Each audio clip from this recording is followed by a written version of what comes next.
Good evening, Matt. Hey Graham, good to see you. Lovely to see you this evening. Welcome, everyone, to Crazy in Love, the podcast where two psychotherapists and couples counselors talk about all things to do with relationships. Tonight, Matt, we're returning to a couple of our favorite subjects. One is divorce. The other is the quality or lack of quality in a lot of relationship advice. We're focusing on an article we saw which highlighted seven potentially surprising ways that you might be heading for divorce. We're going to go back and forth on these seven. We're going to analyze them. We'll share the article link in the show notes. But the first one, if you can kick us off, is you stop arguing, which is a surprising way to start. Talk us through kind of what the advice is and what we think about it. Yeah, what is meant by that, stop arguing, is that we stop caring, we stop bothering, we stop representing our point of view and asking the other one to do something differently. So I suppose that would be the caveat, right? We're not talking about screaming and shouting. We're really talking about less a sign of peace and more a sort of withdrawal from the relationship. That's the note of caution. And I think insofar as that goes, we'd probably agree, wouldn't we? We think that's a risk when people step out of the relationship. They're so fearful of argument and disagreement. Maybe they've seen that go disastrously wrong when they were kids or even in previous relationships. So they're very wary of arguing, very wary of disagreements. And so they don't, or they give up. I suppose for me, it's a proxy for giving up. If you stop asking for what you want, believing you can get it, then your relationship probably is in a bit of trouble. Do you see that very often, though? Like that a relationship has gone from one that has a little bit of heat, sometimes appropriate levels of heat, to one where there's disengagement? Truthfully, no. I think Don't think. I'm it's not sure I do. it's much more likely that a couple will say that they argue all the time, or that when they try and talk something through, it descends. Or and descending isn't always a slanging match. It isn't always arguments. I think that depends very much on your personality type and what you've grown up with. So the sort of sulking and withdrawing, zoning out, or disappearing, those are just as likely outcomes, I think. I So agree. no, I don't see it alone. I do see people who've stopped asking for what they want, or Mm, people who are sort of swallowing a detriment, or this never happens, or given up mm. asking for something that's important to me. So I suppose I would read into it a bit more widely. I think I do sometimes meet people who are worried about disagreements, worried that they argue too much, worried that they're not arguing in the right way. And often, I think they're probably not, discussing things and debating them in an optimal way. But I think you and I would probably agree that people are very worried about arguing in a way that it probably needs toning down. It needs some boundaries around it, but it is a thing. Like arguing in a relationship is a phenomenon that we don't need to panic over. I agree. I agree. Needs And to be done in a certain way, doesn't it? Usual caveats on that, right? If we're demeaning of the other course, person, doing them down, being aggressive, if there's kind of threats or condemnation or, really sharp, stinging criticism or contempt, those are not great things. That's not the advice. That's not what we're advocating for. But that we disagree about, I don't know, a bunch of issues is not front page news. Two people will see almost everything somewhat differently. yeah. Just a surprising place to start for me. You stop Yeah. arguing. I know it's an article based on surprising signs you might Yeah. be a divorce, but that for me, I don't think I've ever seen a couple where there's been appropriate levels of conflict or too much conflict, and then all of a sudden one person almost kind of detaches so much that there's no heat. So it's just a surprising place to Yeah. start. Yeah. Great. Great. Next one was stop trying to change your partner. And you should definitely talk about this because you talk about this a lot. This was an interesting way to phrase it, I think, as much as anything. So even the phraseology of stop trying to change your partner, I wouldn't see that as a positive in a relationship anyway, the idea that you're trying to change your Yeah. partner. I Yeah. would make a distinction between your partner's personality and your partner's behavior. Of course, your partner might have certain behaviors that you want to slightly alter because they're irritating or they're slightly hurtful in a way that they might not have anticipated. But to change their personality, I mean, you've signed up to be with that person. You've signed up to be with them for all their imperfections and the things that you like about them. You knew those things. And if we think about personality on those kind of big 5 personality scales, a lot indicators, a lot of their personality is pretty unchangeable or changeable within certain minor variations anyway. So the idea that you should be, during your marriage, trying to change your partner in a number of ways and then stop it, because again, I guess the idea is that you're detaching from the relationship and you're bored with it, or you've just stopped trying. The idea that that's the way that you would see it, that you're stopping to try, you've stopped trying to change them, I don't agree with that one. I think it's poorly worded, but I agree that the implied threat to the relationship is more that you've stopped asking for what you want. Coming back to your point. One of the things you said to me quite a long while ago, now that has stayed with me, one of the very few things that you've said that stayed with me. Can you literally count them on one hand? Yeah, absolutely. Can't think of another one after you've said this, but carry on. You said something like, you say very early, or maybe even in session 1 with couples, you're not going to change one another, right? You're not going to change that much. Like, some of the trick is seeing the world from their point of view, tolerating, accepting that, finding whatever it was that first drew you to them within that. But that the idea of radical transformative change really is not on the table. And I think it's quite helpful. I find myself saying that to people sometimes when they're locked into the other person must do it differently or must honor their preferences, that it's sort of the personality stuff is a rubber band, isn't it? The kind of those big 5 personality traits that you can stretch the rubber band, but it generally, it's coming back. You can do it in certain contexts. You can do it for periods of time. You can sometimes be more conscientious at work than you might be at home, but the basics of your personality traits, whether you're open to experience, whether you're conscientious, whether you're extroverted, all of those things are somewhat set, and as you were saying earlier, it's kind of bounded. So the idea that you're going into this as a kind of change project is it's a hopeless endeavor. I'd also, exactly, I'd question why you're seeking to change them on those. So you might seek to help them. So someone who on the neuroticism scale is very high on neuroticism probably has difficulties in their inner life, has some emotional, mental health concerns or issues that might plague the relationship as well. You might guide them towards support or give them advice and signpost them to where they can get good help, but you wouldn't necessarily want to change them from that perspective. No, I agree. I agree. When you start wishing your partner was fundamentally a different person, I think you've got a problem on your hands. Yeah, I agree. The example from my own relationship would be something like extroversion on those big 5 personality traits. And my wife is much more naturally extroverted than I am, so enjoys a party occasion, enjoys meeting new people. Those sorts of things for her hold kind of promise and interest and intrigue, and for me they really don't. The opposite is true, and I am exhausted by those sort of events. So on those ones, like most recent example would be, we were going to a wedding and I did slip away sort of at a certain point in the evening. And we'd agreed that, we talked about it. We've got to a point sort of finally where we can acknowledge those things, that no one's right, no one's wrong. She's not better, I'm not worse. I'm not better, she's not worse. We've got a different preference. She's in the company of a lot of friends on that occasion, won't really miss me at the point at which I exit, and I will have given about as much as I can give. So I sometimes share that with clients because it's an unusual way of doing things. It wouldn't be for everyone's taste. It might not suit every couple, but it's sort of a way of making it work for us, just recognizing that we're really very different in that respect, but we can still make a thing work. I need to show, I need to be dressed nicely, I need to give compliments, to the right people, and I need to, for her, make an effort to extend my natural kind of comfort zone, but not indefinitely, right? There's a point at which I say probably like that's as much as I can do. It's a nice example. Look, before we move on to the next one, agreeableness of the big 5, the air and ocean in the big 5, agreeableness.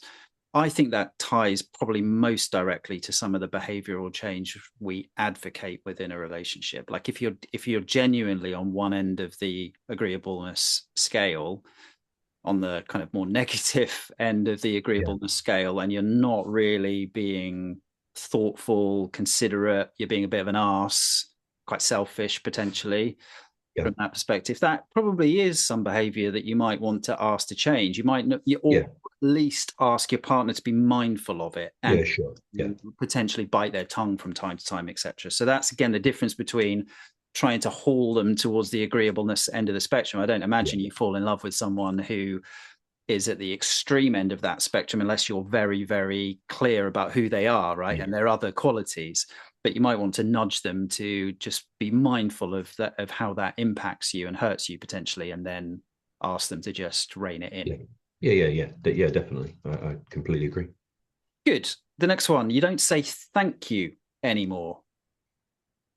Yeah, I mean, I think this is important. I think I talk about this a lot with couples. I think you are in trouble if you're not appreciating one another, small things, big things, emotional labors, little things like a cup of tea, thoughtful moments, remembering the brand of stuff you like from the supermarket. Those things all matter, don't they? The Gottmans do some research on the ratio of, sort of feedback to appreciation. I think it's 5 to 1. You're appreciating somebody 5 times before you're offering a bit of constructive criticism. You're looking good tonight, Graham. Your hair is on point. That color really suits you. Your lighting is Blush, is blush. is very good as ever. You were on time. I'm only still at 4 before I'm able to offer you. And I think when you do You've that, only made one of them. It's lovely. I'm not sure the 5 to 1 count is really built on the very hardest of hard science, but Doesn't matter. as a Doesn't matter. heuristic, as a rule of thumb, it's not bad. And I quite like it because it's actually a struggle to get to 5. So I remind myself of it quite often, and I remind couples of it all the time. And what I see, I don't think I've ever seen a relationship where people are thankful, kind, thoughtful towards one another, considerate in the way that they were at first, and the relationship has somehow unbeknownst to everybody, run into trouble. It's almost always that those things, those kindnesses and thoughtfulnesses, have gone missing. Do you, it does it often take that trajectory then, that it often is there and then just slowly disappears, as opposed to two people that haven't necessarily learned over time how to do that? I think we do see, or certainly I'll speak for myself, I think I do see couples that just get a bit ground down by life and Yeah. by just the expectations on them, the pressures on them, the Yeah. demands on them, and just do forget, and maybe Yeah. Yeah. Yeah. Yeah. into a place of resentment, self frustration as well. That just is quite difficult to see the wood for the trees, and quite difficult to then see your partner as someone you appreciate for the stuff that they do for you. I think it requires a mindset shift at Yeah. that point. It Agreed. Yeah. requires a kind of positive, intentional mindset shift towards, okay, I know that that's where I am. That's the mindset I'm in. I need to shift this. So again, although we're not talking about fundamental personality change, what we are saying is that you can shift that mindset towards one where you're saying, I'm going to deliberately and intentionally look out for ways that my partner is doing kind things and thank them for it. Yeah, yeah, yeah. I think of it in a professional setting as well. So no one has ever said the problem with my boss is that they say thank you too often. They're so appreciative of everything I do. I just can't bear it. I can't stay in this company any longer. It's sort of like it is that behavior, isn't it? Like no one ever says in an operational setting, no one ever says the problem with the managers here is they're always down on the shop floor engaging with the work and they really understand the detail of what we do.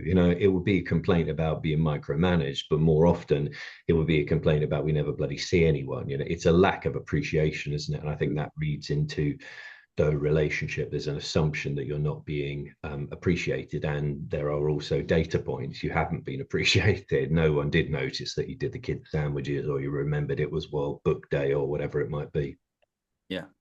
Don't get me started on World Book Day, Matt. We'll be here all night. Let's move It's on. another pod, isn't it? Yeah.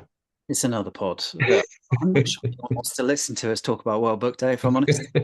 So I think this is a big one for me. I think Yeah, it's in danger of sounding sort of silly and trivial. The saying right. thank you thing Yeah, is, yeah, yeah. it's neither here nor there, but it's appreciating, I think, all sorts of things. I think also appreciating like that a thing is hard for you or is disappointing. In the stupid example I'm giving before in my relationship, it would be like I am grateful that my wife has come to see that in me and doesn't Mm, have it down as a terrible character flaw, and that it's just something that's different mm, between us, and can deal with that, and be on her own in that kind of I appreciate her competence and mm. ability to do that, and I think it's worth saying that.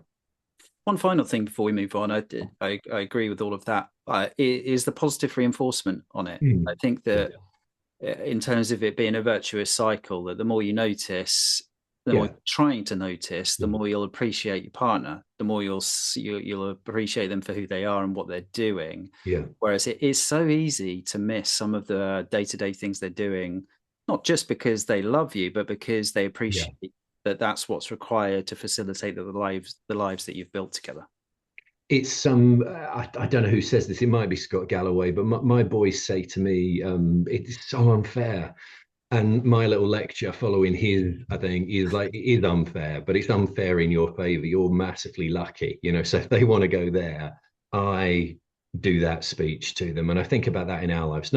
Maybe not everybody's got a lovely, blessed, materially rich life and whatever else. I accept that. It tends to be that the people I see are in that category. But, goodness me, don't we forget those things as Yeah. well? Forget to be thankful and grateful and savoring of Mm. all of the good stuff we've gotten, even a hot shower, right, and central Mm. heating. It is worth Sure. sometimes being grateful for those things. 100%. 100%. All right, let's move on. You know exactly what the other person is thinking. So I think what is implied, but again, the wording around it kind of rubs me up the wrong way. I think Mm. they got it wrong. I don't think they mean you know what the other person is thinking. I think what they mean is you've lost interest in what's really going on in the other person's mind. So I see very few couples, no matter how long they've been together, who say, "I know exactly what they're thinking. I know exactly what they're going to say next. I understand them inside out." What it is that it makes me think of that couple that are going out for dinner, and they're kind of staring off into space, or one of them's looking at their phone while the other one's eating, or that you probably read into that all sorts of negative and incorrect assumptions, but it always makes me a little bit sad. It's that sense of they've lost. I think there's that lovely Jason Isbell song "Flagship" that he's in an old creaky hotel, and he spots across the dining room a couple that have just kind of almost just staring into space, and they've lost interest in what makes the other person tick. It's a beautiful Mm. song, but if anyone Mm. wants to check it out, but Mm. I think it's that image, isn't it? It's that you've been together for so long that you're not really actually interested in what the other person's thinking. Yeah, yeah, And so the I guess the not necessarily a solution to it, but the intentional response is to carve out space in your lives to do that. We often talk about how when couples get into their 30s, 40s, 50s, kids come along, or even if they don't, that it requires that extra effort to keep the relationship alive, to keep interest going in each other. And I think that's the intentional response: is we're gonna carve out adult to adult time, even if it's just for a half an hour in the evening, to talk about our days, to ask questions of each other. I think there is, again, an intentional response if you are worried that your relationship's heading in that direction. yeah. I agree. It's a nice example. I was going to come at it slightly differently, and what I hear when I'm talking to couples is that one has decided that the other one definitely feels a certain way about a thing, which to me Yeah, sort of strikes as illogical. That they're in the therapy room, for example, sort of fighting for the relationship, maybe talking about sex or closeness or physical contact between them. And one person has decided that the other one definitely doesn't want it because, or, is checked out because. nice. And it's not often that, like when you get into it, if you can be curious about that, and you can set aside the pain that causes the other person so that they can listen, there will be something behind it. And it's not usually that they're revolted by the other person or they've ceased to find them physically attractive. There will be something else. Like there is always a reason for this. My sort of trite line to couples is sometimes this, this isn't an airborne virus. You haven't caught this from the water supply. This has happened because, there is empirical data. There are things that have happened over usually a period of time that have meant that we now feel a certain way about one another, or we've stopped doing a certain thing. Like, it won't be a mystery. Like, we can find this out, we can work this out, and your assumptions about it typically are wrong. It's very hard to see the wood for the trees. It's not a criticism of that couple. I work with people who are, super sharp and intelligent, often at the top of their professional field, but you can't see it yourself. You need,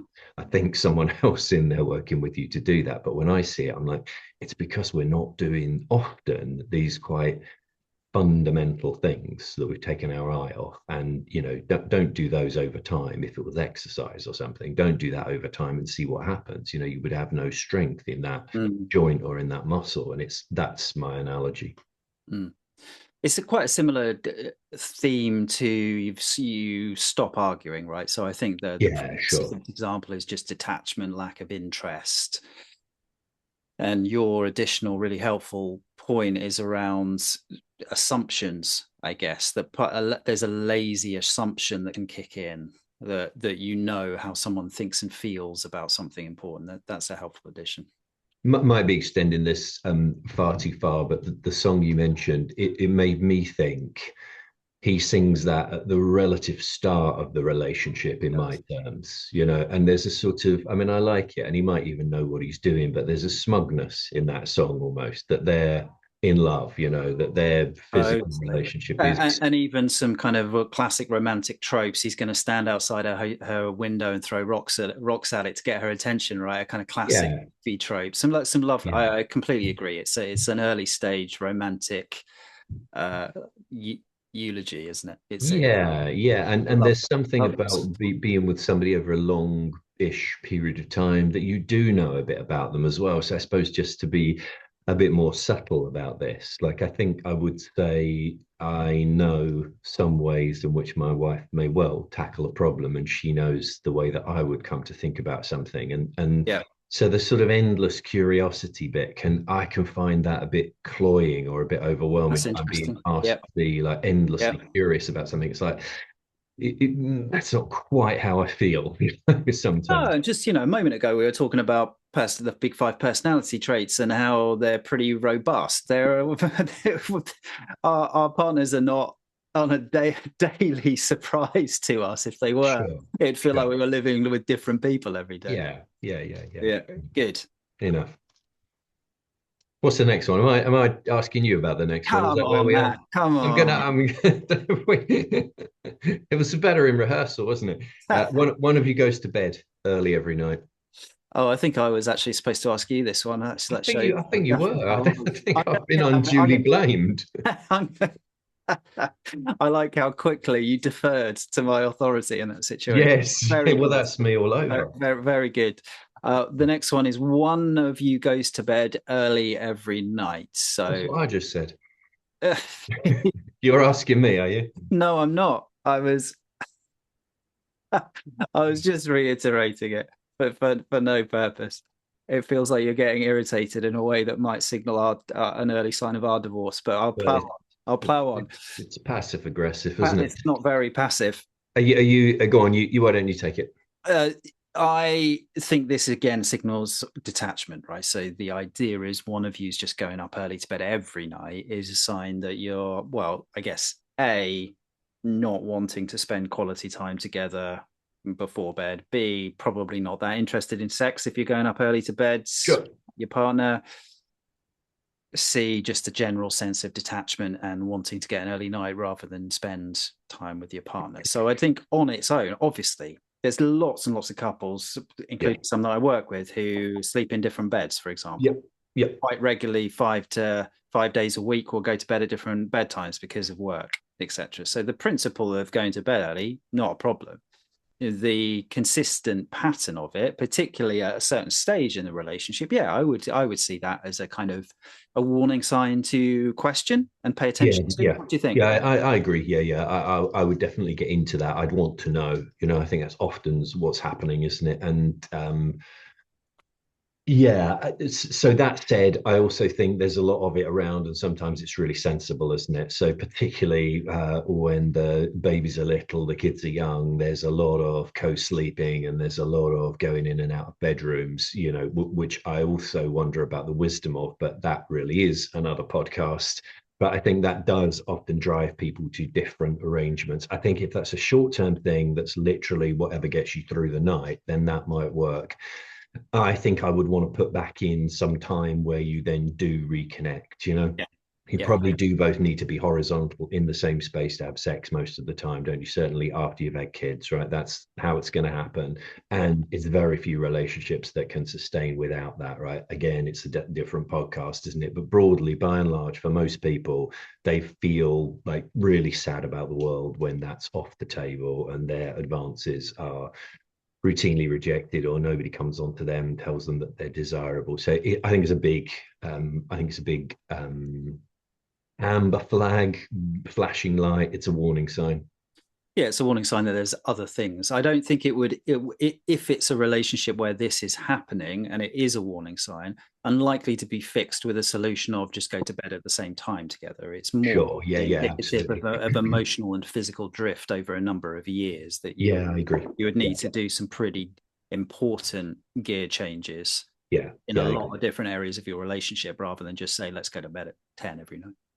Yeah, I agree. I work with lots of people who have got big jobs in the world, right? Important things that they're doing, and they're often consumed with them. They're often flying. They're often in different countries. Just to give a kind of obvious example. So they are not in the same bed. They're often not on the same time zone, and so there's a practical impediment there. That in itself wouldn't be the risk. The risk would be, well, what do you do at the weekend? How do you catch up on sleep? Like when do you reconnect? And have you got enough around you, supposing you've got the means to ensure that you are on your own as adults at least some of the time, rather than always in the family, always with the kids, always nursing, always looking after, always playing. There's a lot of that goes on. The bed thing for me is also like terrific parents being really interested in their children's lives, but really only ever doing family life, not doing couple life. And that is often where stuff goes missing as well. So Good. you could be doing all of that in the same bed, but the kids come in, one of them comes in at 3 a.m. reliably every morning. They're bouncing on the bed at 5:30, 6:30 in the morning. And that's the same problem, for me. Yeah, agreed. That rings true. My son came in at 6 a.m. this morning. That was not a glorious moment either in terms of how I felt or in how I responded as a parent. I'm gonna throw two at you, the last two at you at once, Matt, just to keep you on your toes, but also to keep us to time. All They're right. very, very different. Number six is you take up ultra marathons. I mean, Yeah. okay. And the last one is you never ask for help. Take us through ultra marathons first and then find some segue to never Um, asking for help. I think ultra marathons is getting absorbed in a pursuit of your own to the exclusion of the other, right? That's the way the way this one makes sense. So if you were doing that and you were always whittling in the shed and doing your hobby and never had time for family life or for your partner, that would be a big mistake, wouldn't it? But I think the note of caution on that is you and I would say a lot of the time you need to do your own stuff, right? You need to do the things that you enjoy with the people who enjoy it. You don't need to drag your partner to a book club that they're not going to enjoy. Do that with your friends. There'll be other like-minded people. Same with sports and that. If your partner's not super into it, like don't make it a coupley thing. Make it a thing you do with your mates. Keep that side of your life alive. I suppose ultra marathons require such a level of dedication that you'll often be out the house and you'll miss, school plays and you'll miss date night and whatever else, or you'll be on date night, but you'll be eating such a peculiar diet that it won't be much fun to be around you. That's I think what I would Mm. say about that. I don't know what the segue is, honestly, to you never ask for help. I mean, I think we've There isn't probably one. we've probably talked about this throughout, haven't we? There is a need to step into the relationship, to say what you want, to say what's not working for you, and to ask for the things that delight and please you and make your life easier. I think it's a very big issue in a relationship. So I see people who are really skilled at what they do professionally and really hapless for asking the other person for what they want when they want it. They let it build up and up and up and up and up. And then the straw that breaks the camel's back, they suddenly explode, or they go off the deep end about something which seems minor to them and to their partner, and everyone's baffled about what's going on. But actually, it was those 3, 4, 5 preceding things that were the problem. And if you just said, could you, when you're out doing this, also remember to, or it would mean a lot if you could come home a little earlier on Thursday so that we could, those are the things that I'm talking about. And it isn't as easy as that. And you do put yourself on the line when you ask, but it's an essential part of it. I imagine a lot of couples, it will be the case that the not asking for help is because when help has been asked for in the past, it's been met without much curiosity or interest or compassion. Yeah. That you're almost kind of giving up towards the end of a relationship, towards the end of a marriage. You might give up asking for help because you're not convinced that your husband, wife is actually that interested in giving it to you. And that can be a difficult situation. That can be a really difficult situation because there's only so many times you should ask, right? Absolutely. Yeah, I agree. Banging your head against the wall, leading with your chin, and all of that stuff. I mean, it's an adaptive response in childhood, isn't it? If you're not asking for stuff, or you come home and say you're finding maths difficult, or struggling with your friendship group, or getting benched too much in your sports, and you get told you need to pull your socks up or stop whining, or whatever version of it is, or you get lined up by your dad told to appreciate all the things that they do have for it. So, I mean, I think it really follows. I think it's the bit of therapy that is worth looking back to, so you and I have got quite a practical focus, right? We're interested in helping people and couples solve their problems right here and now in the real world and all that. But there is a really strong default, I think, there. How could we be anything other than shaped by the events of our past? And I think if that's happened to you an awful lot and you've not had a successful experience of asking for help, then, to a large extent, why would you? I think lots of careers are like that as well. They're not really built on the back of asking for loads and loads of help in a, needy way. So lots of guys I see, sort of alpha guys, are a bit like, why would I be asking for help? I don't do this in any other domain, but the truth is you do, you do it in sport to help him. I think you took us back to that example last time we spoke, maybe last time we recorded, was like in team sports, it's exactly what you're doing. You're helping, aren't you, in very practical ways. You're tracking back, you're creating an overlap, you're doubling up, or whatever you might be doing. And at work, you are relying on colleagues. There usually is a team around you. There usually is an input from lawyers or from analysts or from whomever. You're not solo. So I think of it in those quite practical terms. It would really help me out if you could, rather than a big speech or an ultimatum or a criticism of your character. I'm just going to ask you for an input. At the point at which it strikes me that I could usefully use one. But that is much easier said than done. I agree. Last word to you, Graham. Last word to me. I've never seen a relationship end because someone took up ultramarathons. I think, if anything, I see more relationships struggle for the reverse, which is kids leave, retirement happens, two people spend too much time together and don't really want to be spending that much time in the same house together all of a sudden, and having hobbies and interests, and particularly ones that you do on your own away from your partner, I think is increasingly healthy, particularly the older that you get. If someone is displaying a kind of selfishness that drives something like ultramarathons at the expense of everything else that's going on in their lives, again, it feels like a personality trait as much as a kind of relationship issue. And then there you've got a choice, right? Do you live with someone who prioritizes their own needs over the relationship? Are you willing to live with that long term? Or is it something that you need to call out early, ideally, rather than when you get towards divorce and someone is saying, well, I want to do ultramarathons, I'm going to do ultramarathons, screw you. Seems unlikely that that would happen in a relatively savable relationship. Yeah, I agree. It was a Cambridge half marathon today, and my wife was seeing some of her friends who were traveling to Cambridge, and one of them, the partner, was running the half marathon. She came to Cambridge, and that's sort of one of the things they do. He runs half marathons around the world. She sees the Nice. city, travels with him, gives him a bit of support here and there, and they have a fun time. So, I mean, I think anything works, doesn't it? What I quite like about couples work is you see all these weird and wonderful configurations of marriage Yeah. and relationships looking good and then marriage and relationships struggling, and there are some themes in there, but it's not it's not because someone's got a busy job. It's not because Mm. kids are two under two or whatever it is. It's like those Yeah. things can all be weathered. There's buffering for those things. You can Mm. choose to make really smart choices about your hobbies, or you can be selfish and inconsiderate about them. Good. So, in summary, a list that has some decent stuff in there, Yeah, some it's slightly all right, wasn't unusual it? stuff. Yeah.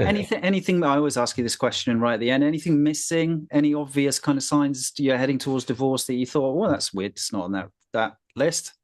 I mean, I thought the list was all right. I mean, what is missing from there, I think, is sort of the more contemptuous and Yes, I condemnatory agree. way that couples I speak to agree. one another. So the more unkind stuff, or the more dismissive, like Yeah. disparaging tone. Putting you down in front of friends, all of that sort of stuff. Yeah, Well, that's what I would or say. every argument descends into a sort of a character flaws, and you always do this, and you never do those kind of things. So I think there I was a guess it was a list that was tagged as surprising, though, right? Rather than yes, exactly, yeah, yeah. yeah, exactly, yeah, Okay, we'll see you again soon. yeah. Nice to see you, Graham. Nice to see you. Take care. Bye.